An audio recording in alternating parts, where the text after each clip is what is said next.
주인공은요, 속도 차이 부부입니다. 안녕하세요. 결혼 2년차 신혼부부입니다. 저희는 한 번 싸우면 화해할 때까지 시간이 오래 걸리는 게 고민입니다. 바로 화푸는 속도 차이 때문인데요. 저는 화가 나면 바로 이야기하고 풀어야 하는 성격인데 남편은 속으로 삭히는 편이에요. 처음 싸웠을 때는 화해할 때까지 무려 24시간 넘게 걸렸습니다. 근데 남편은 속으로 삭히는 편이에요. 저는 너무 답답한데 남편이 풀릴 때까지 입을 닫고 기다려주는 게 맞을까요? 그리고 싸우고 화해할 때 어색하고 부끄러운데 먼저 화해를 청할 때 어떻게 하면 좋을지 잘 화해하는 꿀팁도 부탁드려요 라고 해주셨습니다.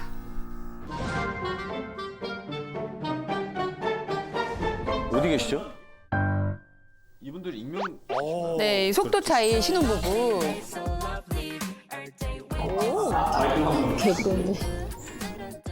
지금 결혼한 지 얼마 됐다고 그랬죠?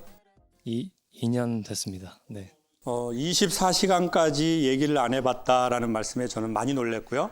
보통 부부는 2달까지 말을 안 하는 경우가 있는데 짧은 게 아니라 신혼이라서. 아, 근데 24시간 신혼이면은 24시간이 얼마나 길게 느껴지겠어요.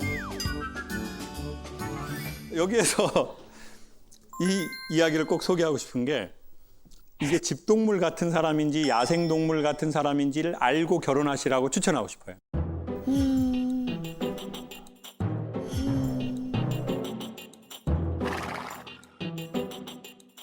내 남편이 야생동물 같냐, 집동물 같냐. 굳이 묻는다면 그걸 물어보면 좋아요.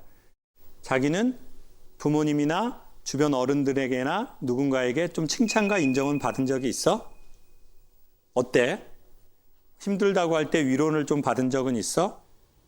그러면 그걸 받지 못한 야생동물처럼 자란 사람들이 있어요. 특별히 여자보단 남자에게 좀 심해요. 이 남자들은 누구를 경험했냐면 권위주의자를 경험해요. 권력과 위력으로 남을 누르려는 사람이에요. 내가 아빠고 넌 자식이고 너 몇 끼야? 뭐 이런 거 있잖아요. 너 몇 살이야? 뭐 이런 거. 그러다 보니 대부분의 한국 남자들이 어떻게 컸나 보니까 위로와 칭찬을 되게 못 받은 거예요. 권력과 위력으로 남을 누르려고 했던 사람을 너무 많이 경험하다 보니까. 그러면 이 사람들은 약간 야생동물처럼 되기 시작해요. 그러니까 집에서는 낳는데 야생에서 키워진 거예요. 그러고 보면 한국의 3, 4, 50대, 특별히 4, 50대 남자는요, 아버지에게 칭찬과 인정을 받은 사람이 상당히 드물더라고요. 그러면 아버지에게 뭘 받았냐면 주의와 경계를 받아요. 네. 그러니까 남자들 진짜 생각해 보시라고요. 아빠 뭐 이번에 시험 합격했어요. 그러면 겸손하고 이 새끼야. 아빠는 엄청 힘들게 컸어. 할아버지가 일찍 돌아가셔가지고 배가 고파가지고 이 새끼야. 칡을 먹으면서 학교를 막 동생들 전부 아빠가 키우고 있어. 칡. 원래 시험 합격한 게 주제였는데 뭐로 넘어가 버렸어요? 아빠 인생 스토리로 칡. 네, 칙으로. 칡으로 넘어가 버린 거예요. 그럼 이제 이런 아들들은 이제 생각해요. 아, 대화 자체가 대화가 안 돼. 그러하니 우리 남편분이 한번 마이크 잡아보시고 우리 선생님은 이 얘기를 듣고 보면 선생님이 좀 집동물처럼 성장했습니까? 야생동물처럼 성장했습니까? 저는 완전 야생동물처럼 자란 것 같아요. 야생동물들은 자기 영역에 들어오면 죽이려고 그래. 여러분, 야생동물들이 같이 모여있는 경우가 별로 없어요. 다 지들 영역에서만 살아요. 그럼 같이 모여있는 애들은 누구예요? 그 뭐 양, 임팔라. 예? 임팔라. 임팔라. 뭐 같이 모여있는 친구들 있어요. 약간 순둥순둥해가지고 막 이렇게 같이 있는. 근데 야생동물들은 전혀 종이 다른 애들하고 같이 잘 안 있어요. 그러면 야생동물들이 어떻게 치료하나 봤더니 아프면 자기가 들어갈 수 있는 가장 깊숙한 숲으로 들어가 버린대요. 자기가 들어갈 수 있는 가장 깊숙한 동굴로 들어가 버리는 거예요. 폐쇄적이구나. 그리고 눈을 감고 가만히 있는 거예요. 근데 이제 와이프는 이런 이해도가 없으니까 이 새끼가 나를 무시하고 들어갔네? 새꼬챙이 어디 있어? 그래가지고 새꼬챙이 같은 거 찾아가지고 나와 이 새끼야. 야, 안 나와? 나와. 나 지금 24시간째 기다리고 있어 밖에서. 그러니까 안에 있던 야생동물이 이렇게 계속 찍을 거 아니에요, 새꼬치로. 그럼 둘 중에 하나를 해요. 더 깊숙한 곳으로 들어가 버려. 아니면 엄청 빨리 나와서 그 여자를 때리고 어디로 도망가 버려요, 자기가. 자기도 정신이 없어가지고. 나 모르겠다. 그리고 집을 찾아오기가 힘들어. 그리고는 내가 왜 이랬지? 그렇지만 나도 힘들어서 그런 건데. 그래서 때로는 이렇게 생각하셨을 거라고. 이 남편이 하는 일은 되게 전문가가 하는 일을 하고 있고 남들한테 좋은 일도 하고 심지어는 종교의 지도자가 되기도 하고 교수도 되고 리더도 되는데 왜 이렇게 속이 좁지? 왜 이렇게 잘 삐지지? 왜 이렇게 자꾸 동굴 들어가? 공구리 쳐버려 이거? 이 사람이 나한테만 그러는 거예요. 사실 그거는 이 사람이 가장 자기가 편안한 인간에게만 보여주는 자기거든요. 자기가 무장을 할 필요가 없는. 근데 너무 미안하죠. 왜 그걸 왜 아내한테 해요? 어렸을 적 내 부모가 받아줬으면 좋았을 거거든요. 근데 내 부모도 사정이 있어서 나를 그렇게 양육을 못한 거예요. 그들도 지금의 우리보다 나이가 어렸거든요.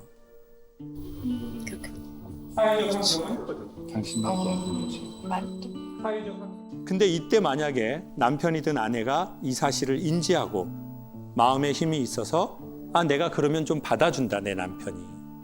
내가 어느 날 갑자기 화도 많고 너무 내가 극단적일 때도 있고 그때마다 아내가 아이고 얼마나 힘들으면 또 그래.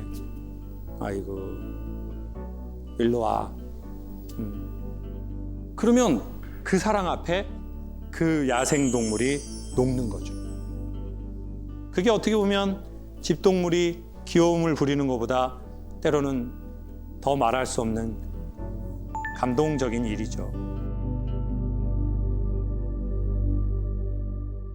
저 같은 경우에는 이제 아내분하고 성격이 좀 비슷해가지고 저 이해를 하는데 뭐가 좀 싫냐면 그래요. 기다려줄 수는 있는데 그거를 빨리 화해를 하면은 조금 더 행복한 시간, 맛있는 거를 같이 먹을 시간이 또 늘어나거든요. 그렇죠.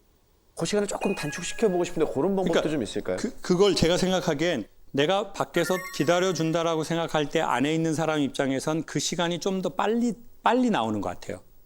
아, 그냥 기다려준다고 얘기했을 때요? 그렇죠.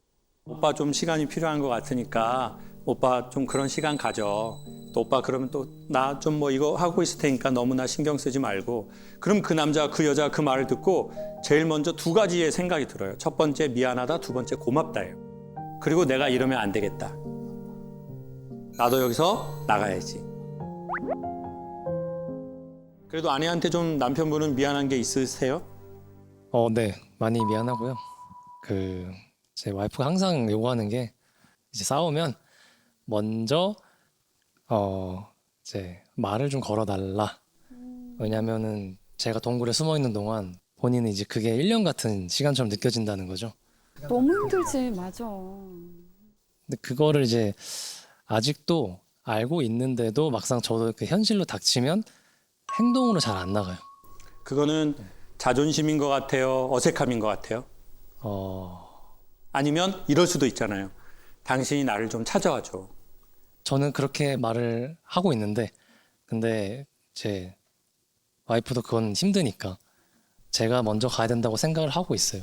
근데 이기적이지 않아요. 24시간 동안 본인 동굴에 있었는데 그 타이밍이 끝나는지를 계속 눈치를 보다가 먼저 말 걸기까지 원하시면 뭐 아내분이 너무 힘들 것도 같아요. 그렇죠. 네. 그래서 이제 먼저 말까지 걸어달라고는 좀 못하고 있고 최대한 동굴에서의 시간을 빨리 줄이고 그 대신에 저도 이제 와이프한테 밖에서 꼬챙이로 좀 찌르지는 말아달라. 밖에서 좀 환하게 웃고 있어달라. 그런 거를 좀 말을 하고 싶어요. 저는 이렇게 말씀드리고 싶은데 저 같은 경우엔 어려서 저희 아버지가 그림 하셨거든요. 저희 아버지가 이제 그림을 많이 하셨어요. 그래서 이제 지역사회 환원하시고 무소유 이루시고 5일 만에 집에 오셔서 엄마하고 또 UFC 하시고 이제 엄마 다음날 파트라시 되시고 이제 이런 사이클이 계속 있었어요. 그래서 이제 아버지가 집에 들어와서 싸울 것 같으면 엄마는 얼른 저한테 도망가라고 그랬어요. 그럼 이제 저는 이제 아버지가 너무 무서우니까 도망을 가가지고 뭐 학교 운동장 같은데 뭐 근데 이렇게 앉아 있었던 것 같아요. 초등학교 저학년 때. 그럼 이제 아버지는 술 드시고 주무셔요. 그러면 그때 아버지가 이제 주무시니까 엄마가 막내 누나한테 저를 찾아오라고 그래요. 김미자 연년생이에요. 그럼 그 김미자가 이제 와서 그 추운 동생에게 뭐라고 말하면 좋을까요? 너무 추웠지. 힘들었지. 힘들었지. 힘들었지. 창호가 무섭지. 아빠 주무셔 얼른 가자. 근데 김미자가 저한테 와서 한 첫 마디는 겁쟁이 같은 새끼. 약간 지혜 씨 같은 느낌이에요. 저희 막내 누나가. 그래. 그 말투가 어디서 많이 들었다 그러는데 저희 김미자 말투가 이미자 씨. 갑쟁이 같은 새끼. 그러면서 넌 겁쟁이야. 나쁜 새끼야. 야, 네가 남자니까 엄마를 지켜줘야 되는 거 아니야? 엄마를 지켜줘야 되는 거 아니야?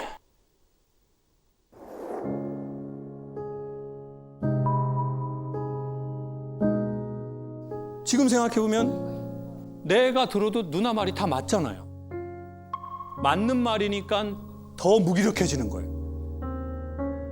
저 말이 틀리면 왜 이렇게 틀린 말을 해? 그리고 나를 방어할 텐데 그래 누나 말이 맞지.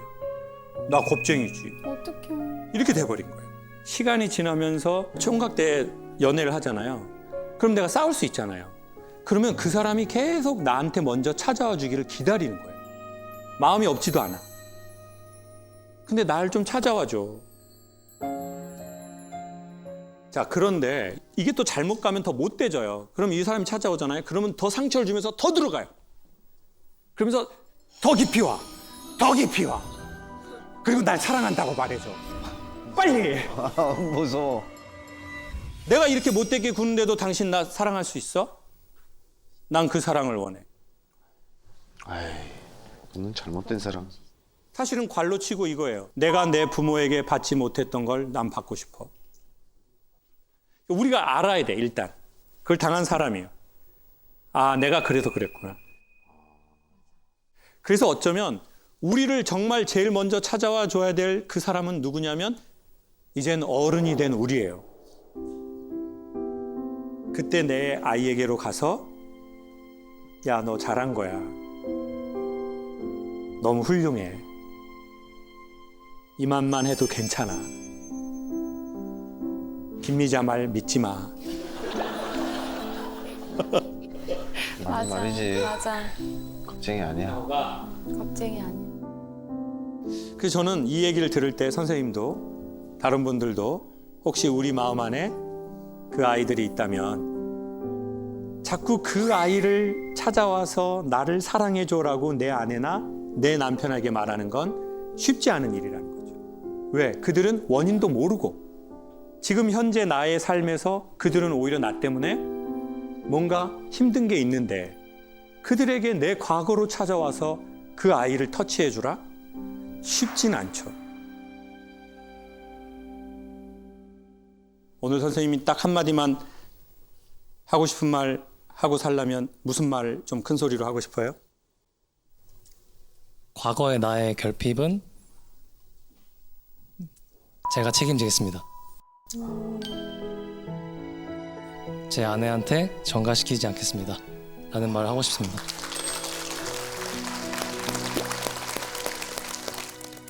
사실 저희 어제 밤에도 싸우고 왔는데 어제 밤이면 아직 안 풀렸겠네요. 동굴에 계실 텐데. 아직 24시간이 안 됐기 때문에. 네. 오늘 혹시 이럴까봐 극적으로 화해를 하고 왔는데 너무 항상 이제 싸울 때마다 회피하는 나 때문에 항상 마음고생이 많아서 미안하고 앞으로는 좀 더 화해의 용기를 훨씬 더 많이 내는 그런 남자가 돼볼게.